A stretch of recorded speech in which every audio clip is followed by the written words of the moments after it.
How you guys doing? Today we're going to be looking at the Calling of Courage update preview. It's going to be a first reaction because I've honestly not checked this out. So this is going to be all unscripted, all raw. And on top of it, if you enjoyed today's video, smash like, comment, and subscribe. So let's get into patch 1.027. So this is going to be the season of strife for everyone, if they are wondering. So let's get in and see what is going on.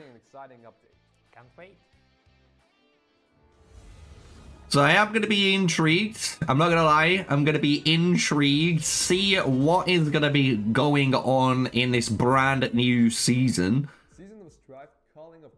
We have the new behemoth. We'll see hopefully what that new behemoth is. I'm going to have the pause ready. Okay, so you can see the mastery skill system for the first time. Let's have a look. So you can see...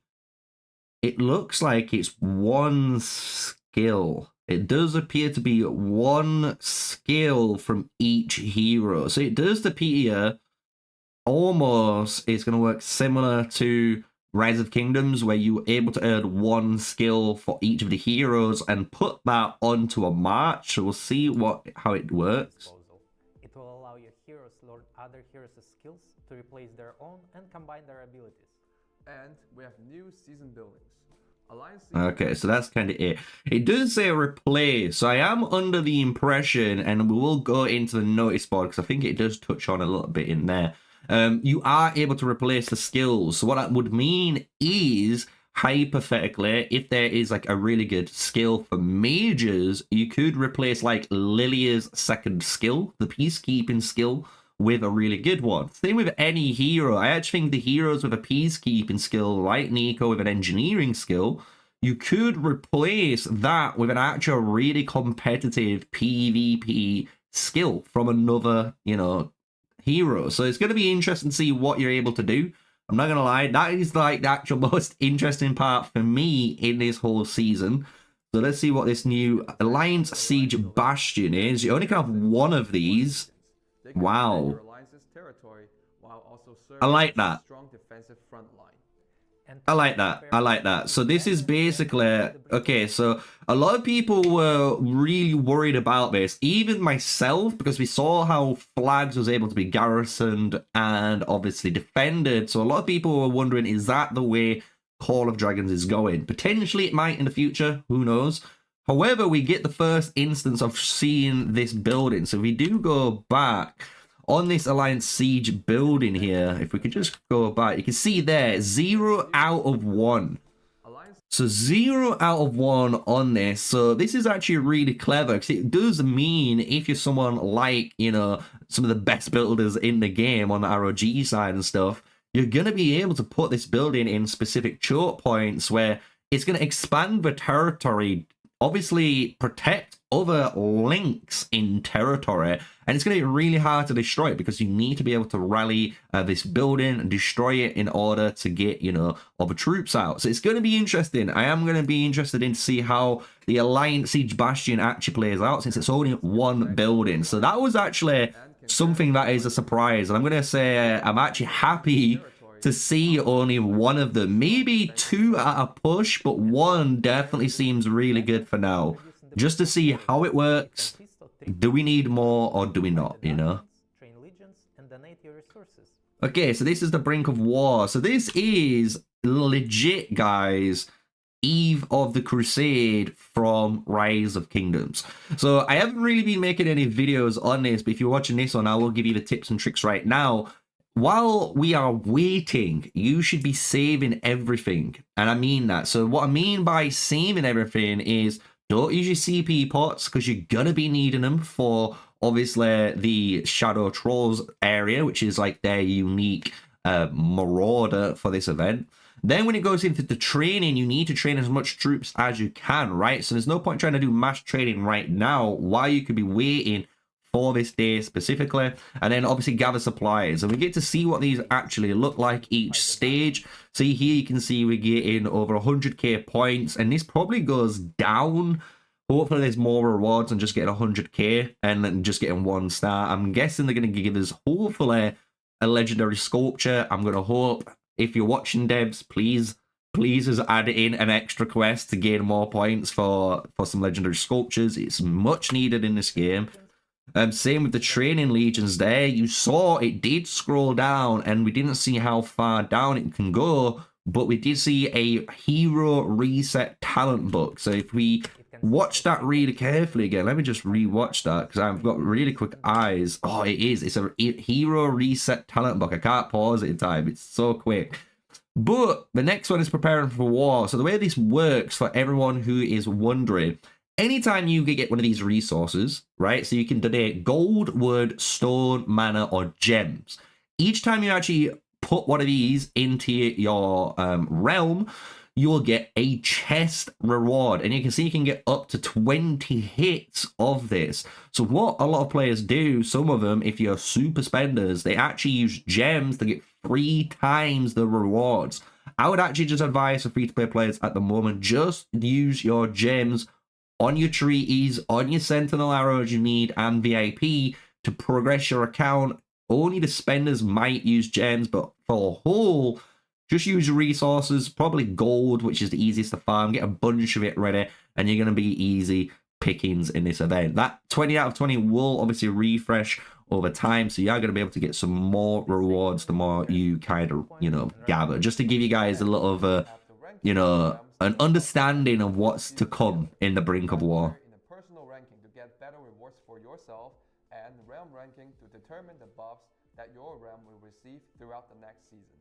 Yeah, and they don't show this, so I might make a video on it, guys. If you want me to make a video on the Rise of Kingdoms system so you can actually understand a little bit what's ready to come in Call of Dragons, I can do that, because the buffs you get is like all damage dealt and march speed. They're kind of actually like PvP style buffs that you get. So it's really important in these Brink of War events on your server, and obviously the matchmaking, depending on what allies it gives you, you and your allies push as hard as possible to try and get as many of those buffs secured so you can fight against enemies, right? So it is what it is. So now we're in the new area, Tomes of Wisdom.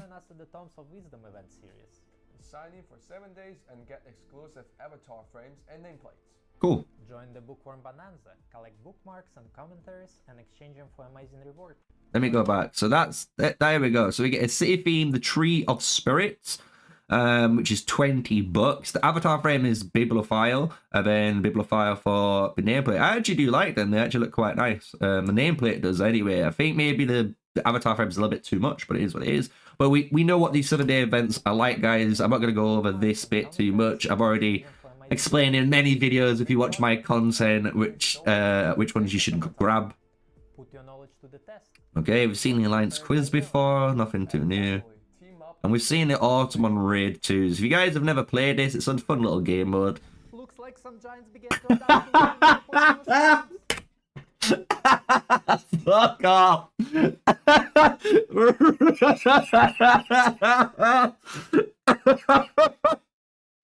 Oh no!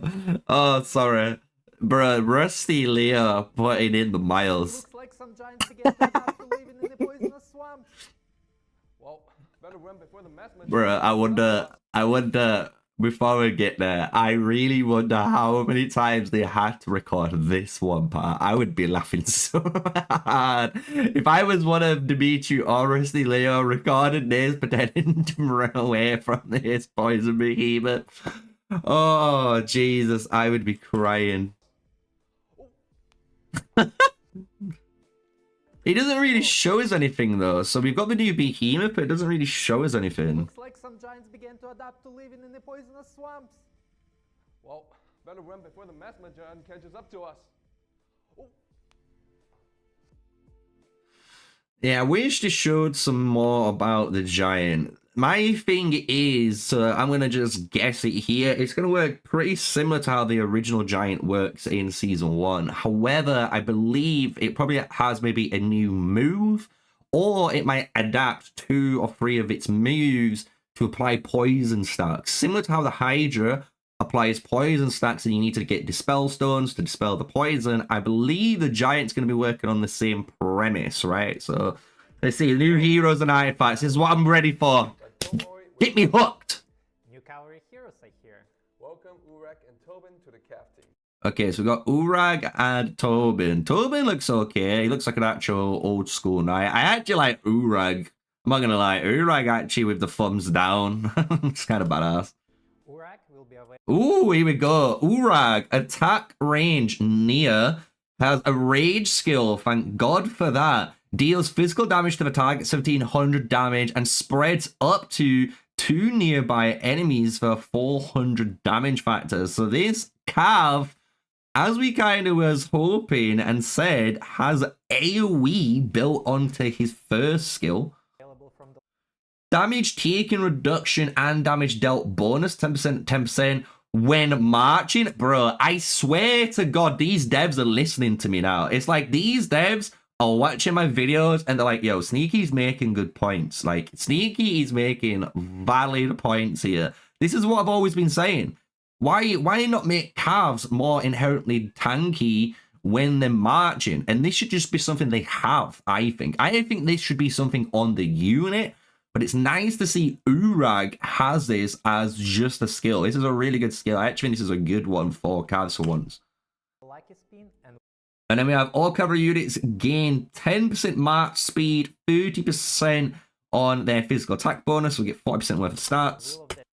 And then Urag's Legion bypasses 10% of the enemy HP and increases the rage accumulation speed by 10%. Ooh, that's not bad at all. That basically states, guys, your skill damage generally is going to get more value, because if you're bypassing HP on the enemy marches, basically you are killing more troops effectively than you would normally be doing. So this is going to be interesting how strong this is. I actually think this is a good actual cav hero. Actually a really good cav hero. Destiny events.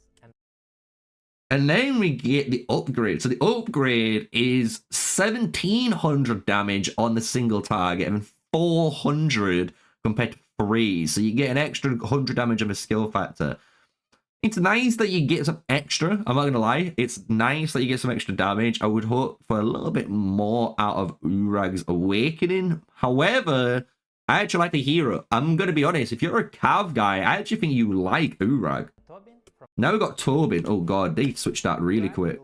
Let me get to Tobin's skills. and Wheel of Destiny events. And Tobin So Tobin deals damage to a target legion and grants Tobin's Legion Mercy, which is range damage taken, which is minus 30% for 5 seconds. That is really good. It's a read skill, so it's going to be interesting to see how good this is, right? Because compared to like Urag, and you can see why both of these heroes do want to run together, because you can have that reduced damage when you're going into the fight, you get unyielding rush, and now you get a 30% trigger instead of all the reduced damage you're getting probably going to be taken, right? This is actually not bad. I actually do like this skill. Not a bad skill at all. I think this is a good direction cav players are probably happy to see. So this is the rally skill, and oh, I wish it wasn't here. This is the sad thing now. I was hoping this skill would be on the skill 3 or the skill 4. Honestly, just to allow players to get the 5-5 or like 5-5-1 setup like they've been doing with Magrat and Goresh. I think if they do that, it's a really good formula. I'm going to be honest. I really do think it's a good formula. Leave the garrison and rally skill to the 4th and final skill, because anyone who unlocks it that isn't a super whale, they can still get the full playability and, you know, invest into that hero by just getting the first 3 skills, which I think is a really good thing. But this is 50% chance to reduce all damage taken by 20% for 5 seconds. That is kind of ridiculous, man. I'm just going to say, do you reckon Tobin with potentially Forendil is going to be devastating? Because if he is super tanky and he is able to reduce as much damage as he is, and Forendil applies cowardice as well and has all those extra stats he's able to give your march, it could be something very, very scary for a rally. I'm just going to be really honest with you guys. Destiny and The third one is 20% HP bonus. Hot damn. And 10% attack bonus. Really good stats there. strongest And then he deals 20% more raid skill damage to an enemy legion in front of Tobin's legion, and then 10% more counterattack damage to legions behind Tobin's legion. Interesting. That is really interesting. So if there's anyone technically trying to swarm maybe a rally from behind, you're gonna get extra damage against it. While if they're in front, technically your target, they're going to be taking more damage. I don't know how good this skill is going to be. I'm going to be honest with you. I reckon this skill could be actually a really good one, but I really think it's really hard to address or assess this skill without seeing it in the game. Let's be honest. This is going to be a really interesting skill. The fact that you get 20% more rage skill damage is insane already. So that's what's really good about this. You're always going to have that. It's more about the back end, right? Are you going to get that 10% counterattack damage bonus? Who knows? And then, ooh, we get a brand new passive skill when you're awakened. So you get 5 skills. Nice. So when another hero in Tobin's Legion deals damage with a rage skill, they deal 20% more damage when targeting ranged legions. And when targeting melee legions, they take 15% less damage for 5 seconds. Hey, this could be insane. I'm just actually theory crafting right now in my head with this spoiler. I'm sorry, this is my first reaction. I'm just even thinking, I know it sounds bad, but in the future, imagine a better version of Alistair. Alistair does AoE damage. He applies Cower, which reduces the counterattack damage dealt from those targets, right? And now you have this skill which you can combine those effects. And this is why I'm really interested to see what you could do with Tobin, because I reckon Tobin could be a really flexible commander. It sounds a bit cracked, but I actually do think he's a flexible commander. The fact you could go with someone like Forendil, you know, or even Urag, or you're probably Indis, and even Alistair, like I say, I reckon would be really interesting to see what this guy can do with some matchups, right? So for the Cav mains out there, I'd be excited. And now we get the new artifact on top. So this does Tremble and continuous damage factor. So I'm guessing Tremble is just an AoE damage over time, we'll soon see. And it does skill damage factor. So let's see what this is. Wait, it doesn't... Wait. It doesn't even tell us how it deals its damage. So it looks like it's a 4400 skill damage factor to the single target, and then it applies Tremble to 2 targets, all the way up to 3 targets, and those targets that take Tremble is a continuous damage factor of 600. That's the way I see it. It could have an additional debuff. We will have to wait and see in-game since they don't obviously display it. And then the Mana Stone one is after a charge, create a Mana Stone at a random location near the Legion with a 5% chance of creating a legendary Mana Stone. This Mana Stone can be gathered by a Legion gathering it and disappear after 10 minutes. It is a 5, 20, 47, and then 100% chance to get one. I wonder what the benefit of this is. Is Mana Stone going to be the new crystal tech?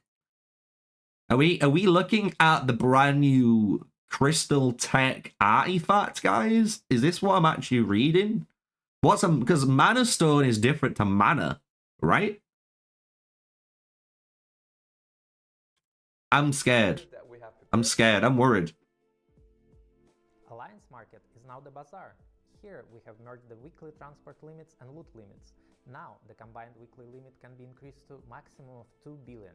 And with the new name comes a new feature, Exchange House. Looks like Leo is already over there. Let's check it out. Here at the Exchange House, you spend exchange coins to purchase resources.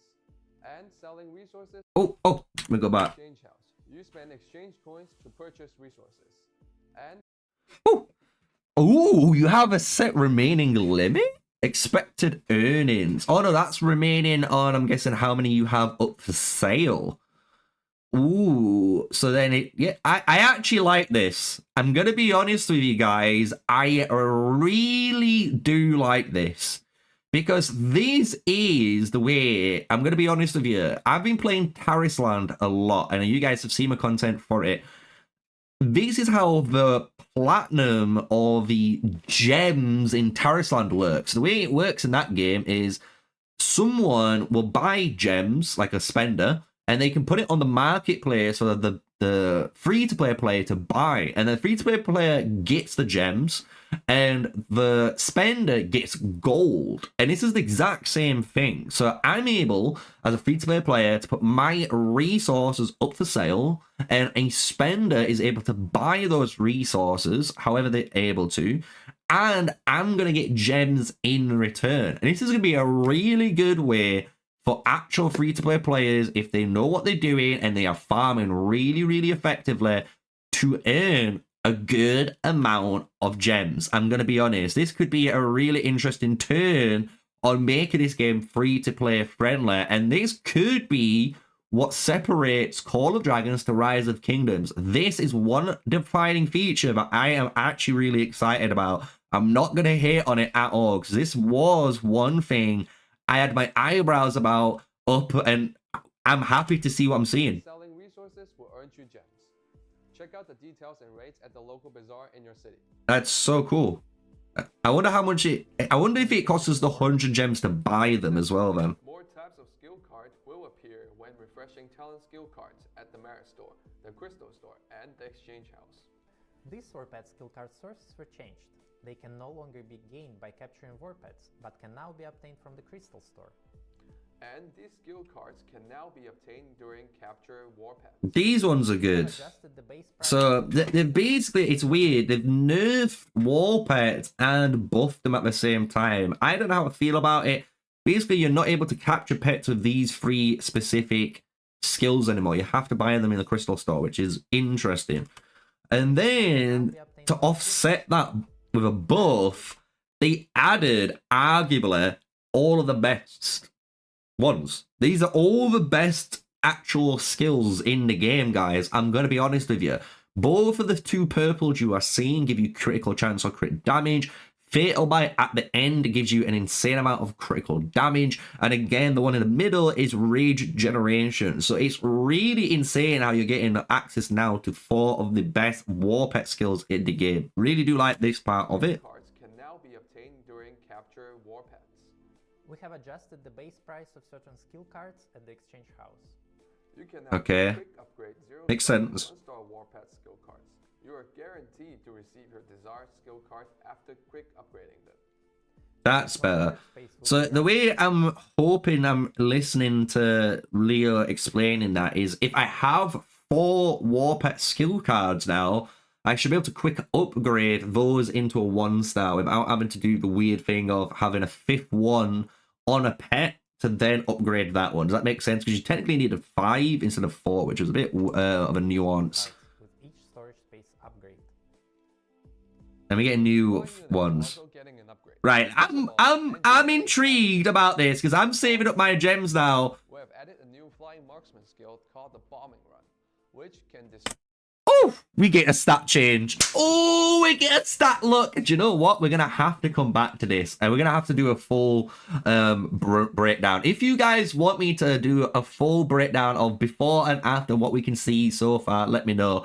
But we get 211 HP, 396 attack, 170 physical defense, 120 magical defense. See, right, listen, hear me out. Devs, if you're here, to me, that doesn't make any sense.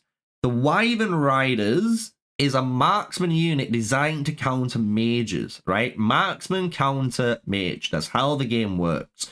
So to me, it could be a bit crazy, but the magical defense inherently should be higher than the physical defense. If not, it should just be equal at some stage, right? It doesn't make sense to me that magic defense is so low compared to physical defense, but it is what it is. We've got 138 march speed, and then we get the brand new wildfire and bombing runs. We are able to use Wyvern Riders to destroy buildings from a range now, which is going to be interesting.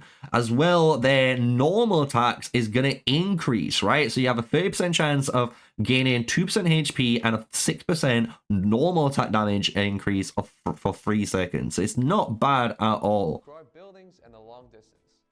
And we have a new flying cavalry unit skill called the Eagle Strike. If there are no other friendly legions within the range of your legion. Can I just say, that is beautiful.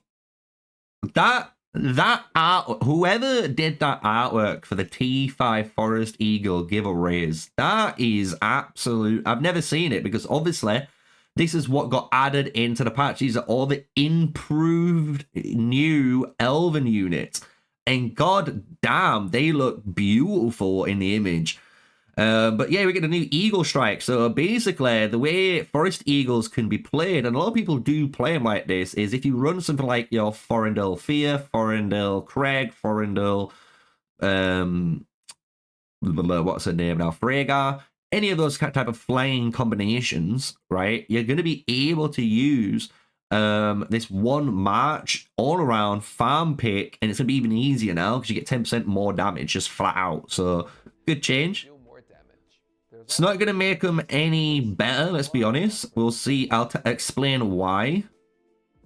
We have reduced cost of sieges. When attacking enemy city, only 35% of severely wounded units will die instead of 50%. We have also reduced cost of healing. Base cost of resource healing has been reduced by 35%.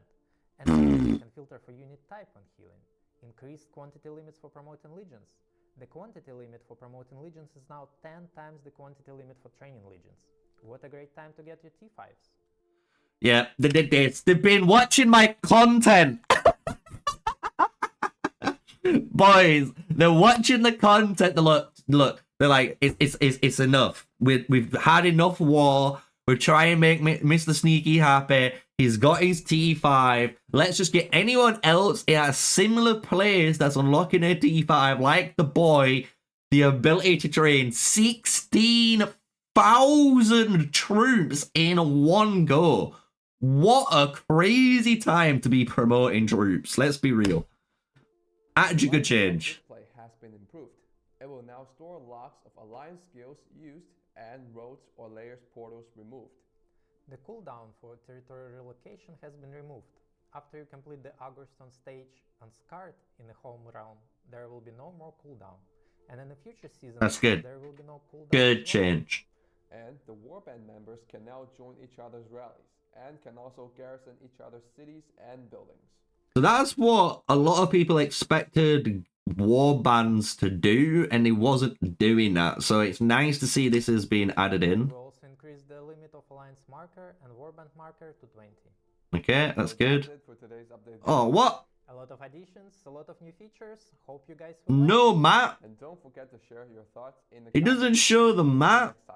Well, guys, you know what that means? I'm gonna have to show you the notice board.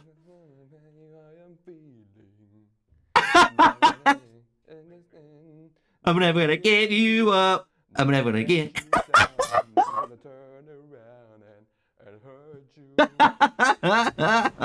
You know what? What a man of culture. I can't even hate on him for that, right? So what we're gonna do, even though that was a really good bit, I'm gonna just jump into the main game and show you guys the notice board and just round up everything we know so far with the patch, and I'll give you my thoughts and feelings on it. So to finishing things off, this is the notice board. You might see this yourself, so you get to see everything off. But this is the new map. This is kind of what we've seen showcased. And I don't know how I feel about it. I'm going to be honest with you guys, because it's based on the geography of Hollandale. What they're basically saying to us all is we're playing a brand new Season 1 map again. This is a new, different Season 1 map, but one thing that's really, really important, if you are very, very, very, very picky and you look carefully in that map, you can see little areas. And if you look very carefully, for example, right here, this little pocket, there's one pocket here, there's another pocket here, and this one here, there's 4 of them. So are these new runic statue events, or are these what are these? Who knows? We don't know until we get into the game. So maybe this is another season 2/season 1, you know, mashup to make the season 3 map potentially. Who knows? But this is the new map that we do get access to.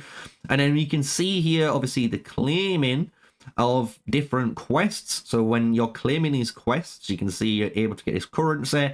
That's how you're going to be unlocking the mastery skills. And with those mastery skills, you can see you're able to replace any of these actual backline ones, right? So you'll notice, depending on what heroes skills you're going to buy or unlock, yes, you are going to be able to replace potentially any of your passive skills. So this is going to be really interesting for certain heroes, and we are going to make a video all about this very, very soon, so keep an eye on it. I know this has been a long video, but I just kind of wanted to get everything done. It's been a while, and I thought, why not give you guys a really good one? Here you can see some new policies. Here we've got Captain of the Guard, Rapid Movement, Light the Beacon, and Better Land. This looks to be all PvP based talents, so we'll see again what these are going to do. The ossuary is pretty good. This is basically, again, another Rise of Kingdoms feature. This feature allows players in the KvK 3 to, you know, basically any Season of Conquest onwards, any dead troops that you go, 50% do return. It's just the way that game mode works, and we're getting the exact same here, which is nice to see for people that are getting dead troops like myself from doing stupid things in the past. And then to finish things up as a roundup, we got the 2 new Cav heroes that we were interested in, the Artifact, as well as this brand new Mana Stone Hunter, whatever this is gonna mean. And then we have the new Masma Giant. I don't know how excited I am about this, I'm gonna be honest with you. However, the frame looks pretty cool, even though it's the exact same frame, guys. I don't know if you realize it's the exact same pretty much frame, apart from they added in these ropes, I think that's different, and obviously recolored the frame features, but it is what it is. But the best thing I love, the trade resources. The trade resources at the exchange house is arguably the thing that I'm more happy about in the game, and I think this is going to be an actual positive for Call of Dragons that could potentially get people in. So here, for available servers that open after 1.027 goes online, sign in heroes. So sign in for 30 days to obtain all Season 1 epic and legendary heroes. So we'll see what this is. This is basically saying for everyone, we're going to get a massive amount of heroes. So if you haven't got any heroes, you're just missing maybe that 10 sculptures to awaken them, this is going to help you hopefully get them. So we'll soon see how this is going to be in the game of Call of Dragons and when it comes online. So it's going to be an interesting time. Right now, if you are wondering, today is the 10th, so technically a lot of the patch has supposed to have gone live, and the thing is, I know there's people that are suffering with certain bugs on this patch. I do apologize if you've suffered from any of them, but that is patch 1.027, and I'm going to be interested to see what things do. I'm going to be honest, I'm going to be really interested to see how this game goes. I don't know if this season's going to be that entertaining. I don't know if people are gonna love it. We can't make that assessment until we get in ourselves, like always, but we've got a lot of good features coming, right? A lot of good features coming. So until the next video, guys. Oh, we've got it already. No, we're already in. Look, we can see it already. Look, 16,000. Woo! Should we just do it on video? Patch live.